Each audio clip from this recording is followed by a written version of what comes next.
as a thriving and prosperous democracy. And I again thank the gentleman for the opportunity to speak to this issue tonight. Thank you, Congressman Cicilline. And I'm glad you mentioned Senator Reid. Actually, we had a event in front of the Capitol a couple weeks ago where Public Interest Research Group dropped off 130,000 petition signatures from college campuses all across America. And they are going to go out and get even more because, as I said, 15 million college students benefited from that rate cut in 2007.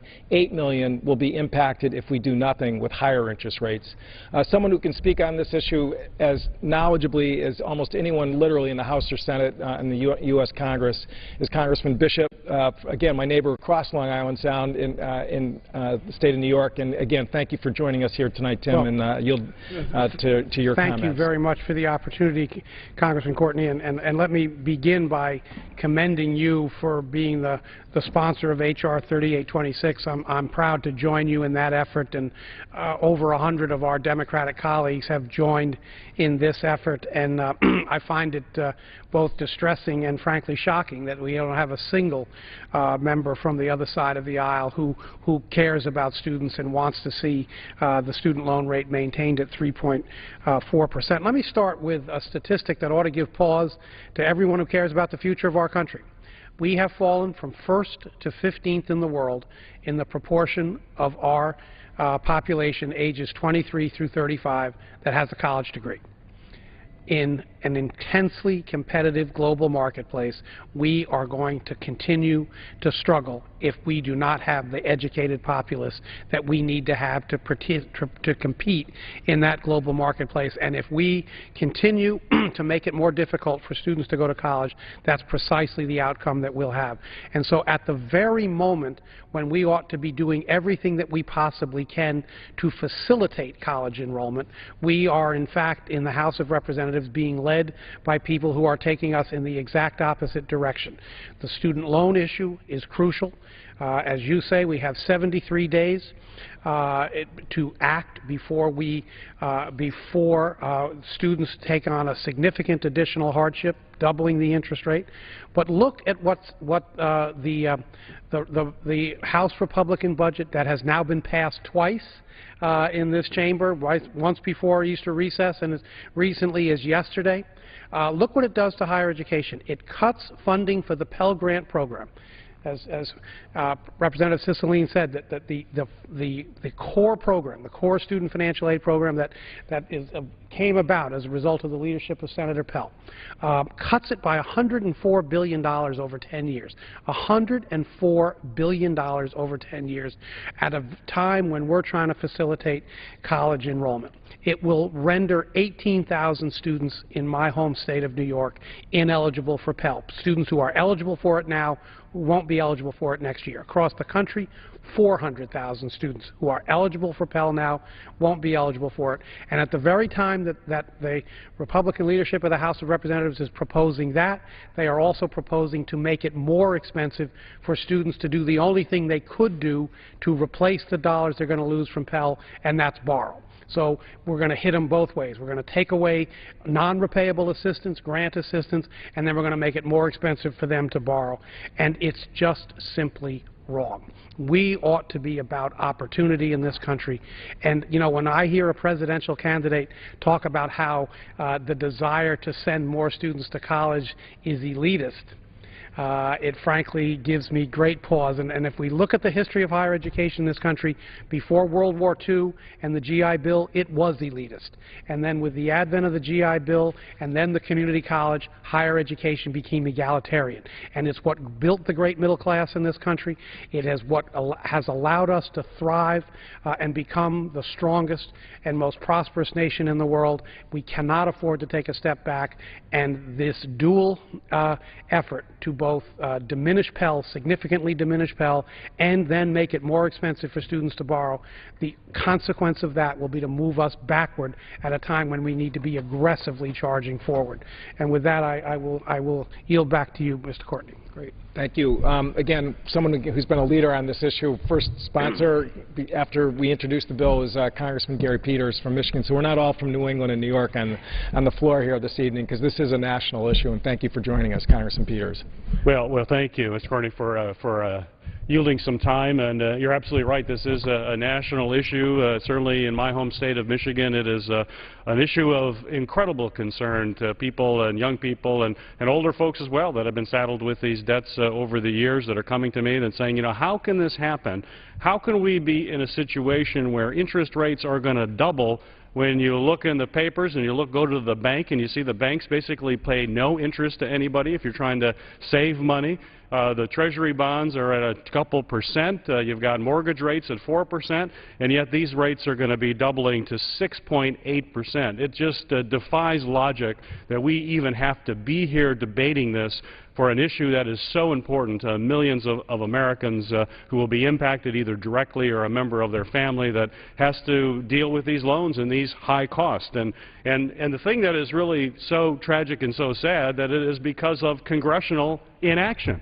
We have the power to do it. It is very simple for us to make this change, to lock in these rates at 3.4%, and yet our colleagues on the other side of the aisle turn a blind eye and refuse to take the action that it's necessary to help all of these young people and others that are going to be saddled with these additional costs. And it's going to have an incredible burden not just on their families, but it will actually have a major impact on the economy as well.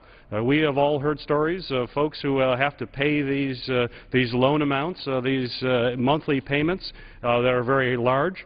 And as a result of that, people are postponing marriage. They're postponing buying a new automobile. And as a gentleman who represents the state of Michigan, I don't want to discourage anybody from purchasing an automobile and to have the transportation they need. And yet young people are forced to do that because they have these loans that are now going to become even more expensive. It also means buying homes and starting to live that American dream and being able to make those kind of investments that are being postponed. So this inaction from Congress, in addition to being a big burden on many families, will actually slow down the economic recovery as well. And our focus here should be about jobs. It should be about the economic activity, strengthening that, and it should be about helping middle-class families and working families be able to pursue that American dream.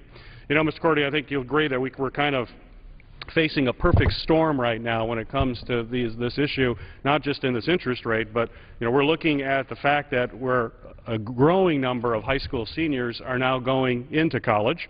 We have increased unemployment and underemployment, so more folks are going back to try to get education, get skills that they need in order to get those jobs. But as a result of that, they need to be taking on loans, otherwise they aren't going to be able to afford that education. At the same time, we've got folks trying to better themselves and pursue that dream. We see college costs continually escalating. It's getting increasingly expensive for most people to be able to afford college. It's certainly not something that most people can do just by writing a check. Their families don't have that kind of money. It is just way too expensive. I know that we heard from one of the presidential candidates that's saying this is a government subsidy to have a loan to help children go to school. Well, I know that particular presidential candidate never had to worry about paying for anything. He had very rich parents. He's very, very wealthy himself. He doesn't really face what most American families face, is that in order to pursue a college education today, you need to have a loan. It is very difficult to do it without taking that loan. And so the fact that we are standing here just 73 days away, where nearly every family in America is going to find that it's going to be harder to college, I think is unconscionable. As we talked about what this means, to put this in dollars and cents, this increase from 3.4 to 6.8% means it's about $11,000 more for the average family over a 20-year loan. $11,000 for a family or for an individual to be able to pay that loan back. And it makes no sense, as I mentioned in my beginning comments, at a time when Treasury rates are at 2% and mortgage rates are less, that the federal government would be charging 6.8% to these individuals.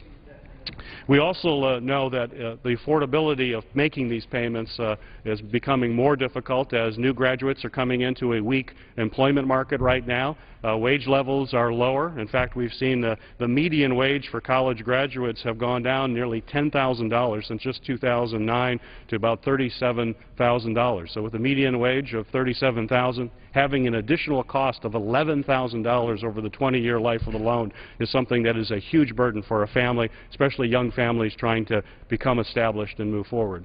So I think we have a couple options here as members of Congress and policy options. Certainly, first off, we want to make sure that young people who are going into college have all the facts and understand what sort of obligations they're getting into when they take out these loans and incur these debts.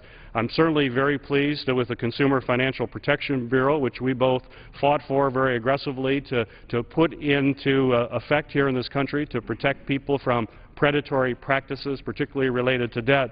That the Consumer Financial Protection Bureau is now launching a new tool to help families. I would encourage anybody who may be watching tonight that they should go to the website and look at those tools, which will help them really get a better handle on how much they will need to borrow to go to school, how much they'll have to pay back, and really what those monthly payments are. If we can equip folks with information that helps people from getting in trouble, that helps them understand how they have to manage that debt. But while they are doing that, we certainly have to make sure, in addition to that financial literacy, that we're making sure that these costs are not onerous. And by doubling this rate in just 73 days, doubling the rate is something that we cannot tolerate. So, you know, I hope that we can convince our colleagues on the other side of the aisle that they need to be engaged in this debate. They need to know that families back home are going to be suffering as a result of our inaction, of our ability, or I should say the unwillingness of some of our colleagues not to do our job, which is standing up for our constituents back home. So I will say that, you know, I'm very proud to stand with you on this legislation and 3826, H.R. 3826, and I certainly hope that as folks are watching here tonight that they would realize they need to contact their individual member of Congress and make sure that their voice is heard, that they cannot handle additional college tuition loan payments. It is something that they're not going to be able to handle. It's going to put them in a very difficult situation. But with action, if they get on the phone, email, contact their member of Congress, let their voice be heard, hopefully in 73 days we can avoid what is going to be a certain hardship. Thank you, Mr. Peters. And, you know, your comment about why, you know, this should not be a partisan issue, again, I just want to reiterate the fact that when we cut the rate back in 2007, 77 Republicans in the House voted with the Democratic majority to implement that law. And there were over 24 senators, Republican senators in the Senate that voted for it. George W. Bush signed it into law. Ironically, the Stafford Student Loan Program, which we've talked about a lot here this evening, and a lot of people are familiar with it, but some may not know, I think would be interested to know that it was named after a Republican senator, Robert Stafford from Vermont, who, again, was a passionate advocate for education, just like Senator Pell from Rhode Island was. And, you know, this, again, used to be an issue that was nonpartisan totally. Abraham Lincoln was the force that started land-grant colleges in the middle of the Civil War. I mean, it's amazing to think about that he just had such vision in the worst conflict in American history to say that, you know, we still need to be investing in the future of this country, and started the land-grant process. And Stafford from Vermont was another guy who, again, just he certainly represented a party that at that time would have easily understood the fact that we cannot create new barriers at a time when historic levels of debt are rising, again, to a point which exceeds credit card debt and student loan debt. Mr. Bishop, you again, your experience as a college administrator, you know, I mean, we are now in late April, and kids are getting notices from colleges literally in their mailbox today. People are going to have to start planning in terms of how to pay for college. And again, notices are already being sent out to people saying, you know, you may or may not have this rate right now. So it's changing family decisions literally by the inaction. And frankly, we should not have to wait 73 days. We should do this week. We shouldn't go home until this gets done, because families need to have some horizon in terms of planning a decision that literally is almost as big as buying a house as the Consumer Board.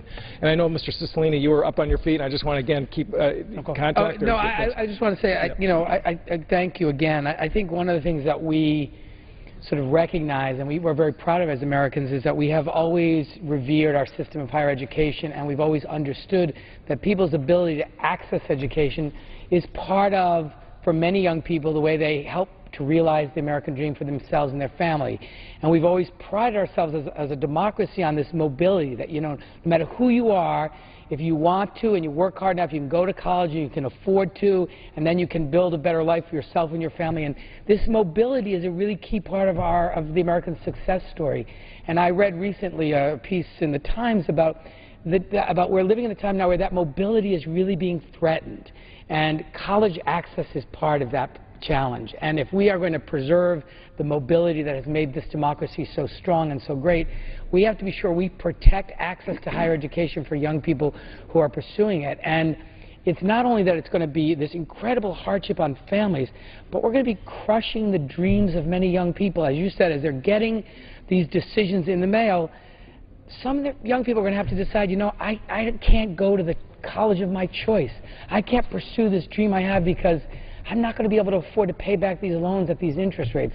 And we're going to be crushing dreams of young people. And, you know, we have, as you said, we can fix it. This is easy. This is something we can do by congressional action, and we should do it, and we shouldn't wait 73 days. But, you know, I was always taught, I think we were all taught, that education is the key. You know, I come from a state that understands that. You know, as I said, the home of Senator Pell, we understood education is the key to success and access to education for our own future and the future of young people. And we've got to fix this. This is wrong. It's going to be it's going to hurt families. It's going to hurt our economy. We've got to take action. And I thank you again for organizing tonight's discussion. Sure. Well, I want to pick up on a couple of points, but certainly the point, Congressman Courtney, that you made with respect to students are making decisions right now. I mean, they were notified of their acceptances between April 1st and April 15th, and they've got to respond to the colleges that accepted them between May 1st and May 15th. So they are making life-altering decisions right now. And we here in the Congress, I believe, have an obligation to give them the information they need to have in order to make informed decisions. And if they're going to have a significant additional repayment burden upon graduation, that's going to affect their decisions. And if a student has excelled and worked hard and gotten into the college of his or her choice, for them to not be able to accept that offer of admission, in part because we haven't given them the information that they need, that's unconscionable. That's unconscionable.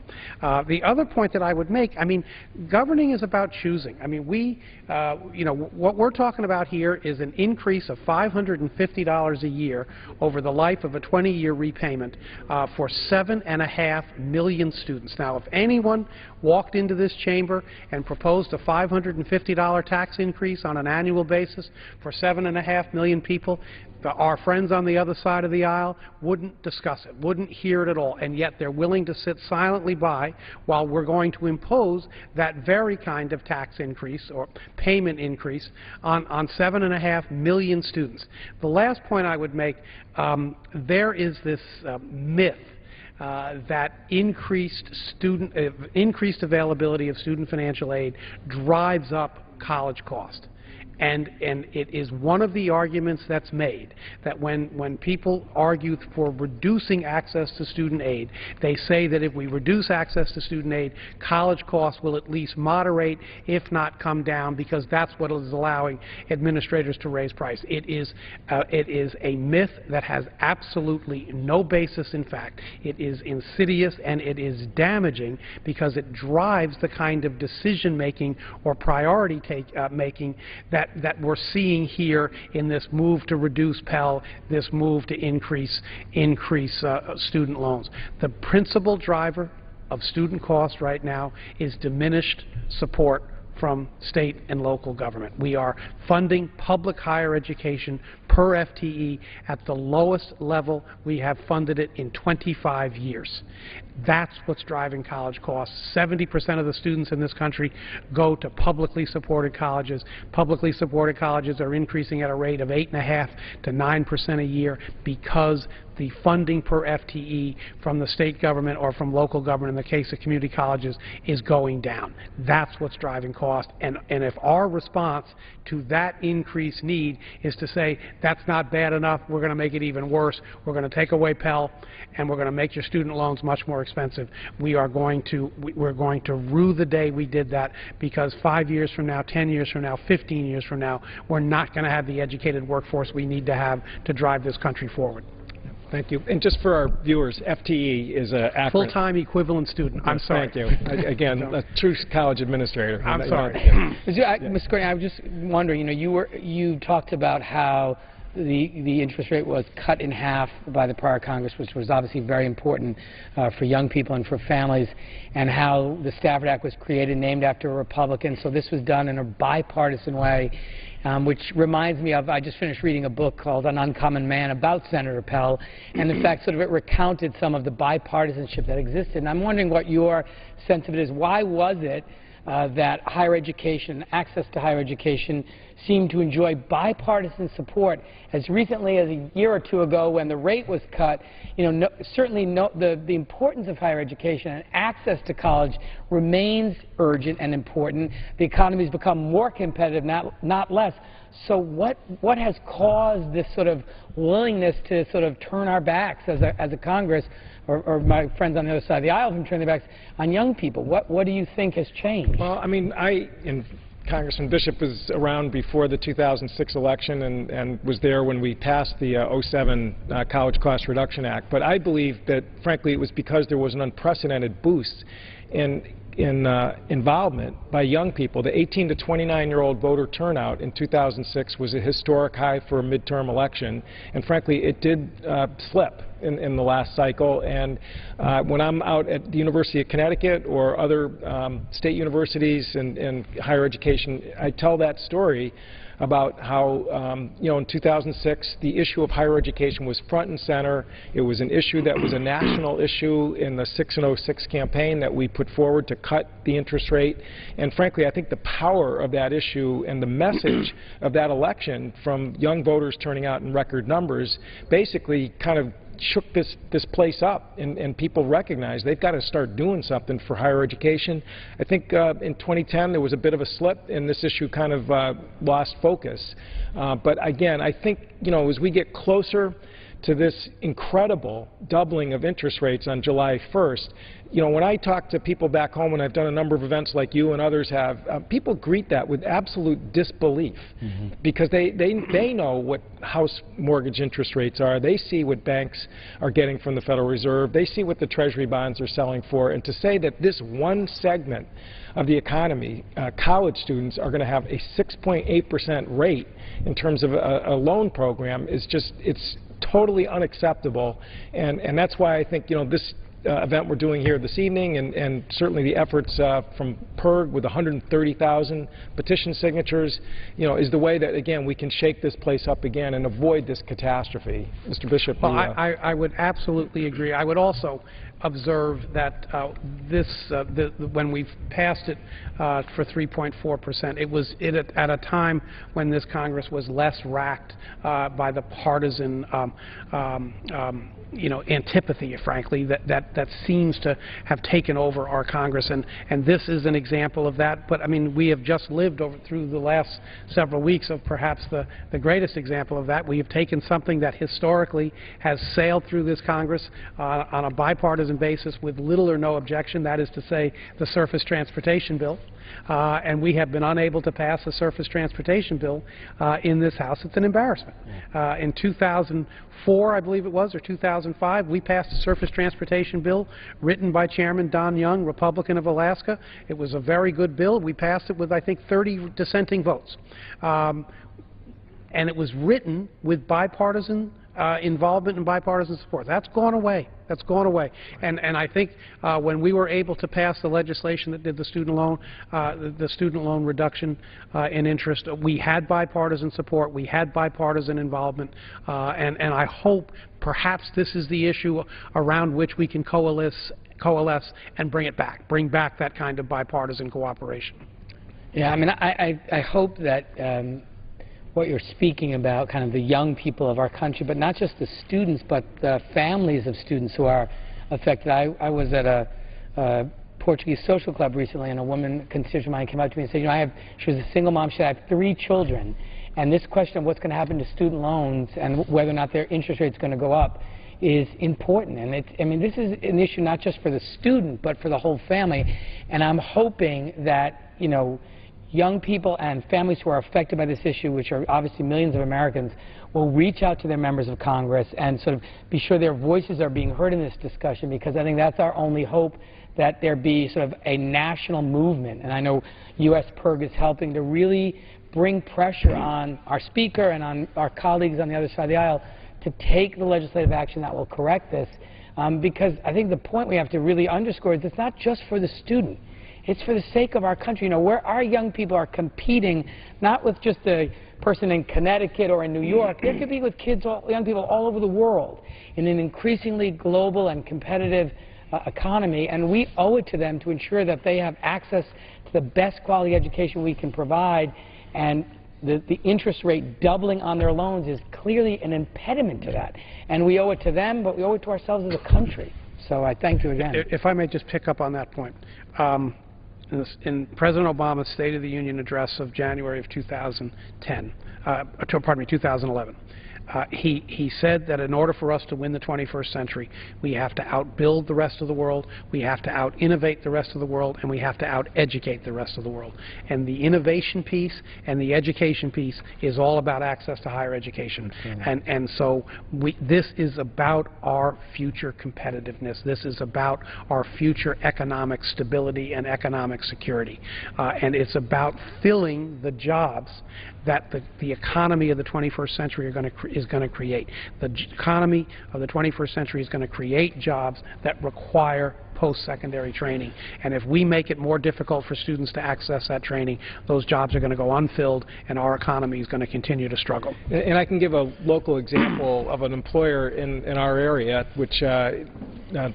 Cicilline knows well, and so do you, Tim, is Electric Boat, which has a new design project where they're going to be hiring about 300 plus new engineer and draftsmen, and they are scouring the countryside trying to find mechanical engineers, folks that again, these are high value jobs.